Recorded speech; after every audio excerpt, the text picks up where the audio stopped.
বিপদে পড়লে সর্বপ্রথম আপনজনদের কথাই মনে পড়ে, যেমনটা ঘটল চিত্রনায়ক শরীফুল রাজের বেলাতেও। কয়েক মাস ধরেই আলাদা থাকছেন পরিমণি রাজ, একথা সবার জানা। তবে এবার ফের পরিমণির সঙ্গে যোগাযোগ করেছেন রাজ। তিনি কলকাতায় গিয়ে ফোন হারিয়ে পড়েছেন বিপাকে, তাই বাধ্য হয়ে অন্যের ফোন থেকে যোগাযোগ করেন স্ত্রী পরিমণির সঙ্গে। কলকাতায় গিয়ে বিপত্তি বাঁধিয়েছেন শরীফুল রাজ, কারণ নিজের মুঠোফোনটি হারিয়ে ফেলেছেন তিনি। এরপর অন্যের মুঠোফোন থেকে পরিমণিকে মেসেজ পাঠান শরীফুল রাজ। ভারতীয় এক সংবাদ মাধ্যম এ খবর প্রকাশ করেছে। কলকাতা থেকে পরিমণির সঙ্গে যোগাযোগ করে ভারতীয় একটি গণমাধ্যম।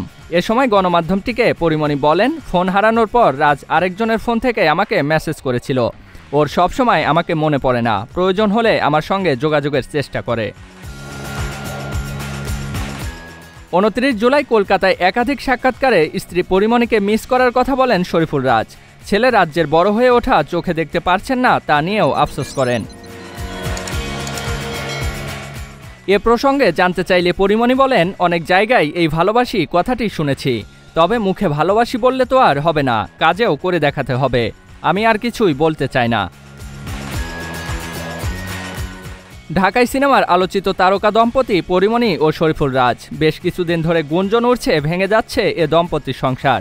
ভাঙা গড়ার গুঞ্জনের মাঝে গত 10 জুন রাতে পরিমণির বাসায় যান রাজ। ছেলে রাজ্যের 10 মাস পূর্তি উপলক্ষে একসঙ্গে কেক কাটেন তারা। এরপর আবার বাসা থেকে বেরিয়ে যান রাজ। দীর্ঘদিন ধরে এক ছাদের নিচে থাকছেন না তারা। এদিকে রাজের এমন কাণ্ডে সামাজিক যোগাযোগ মাধ্যমে এ নিয়ে চলছে তুমুল আলোচনা সমালোচনা।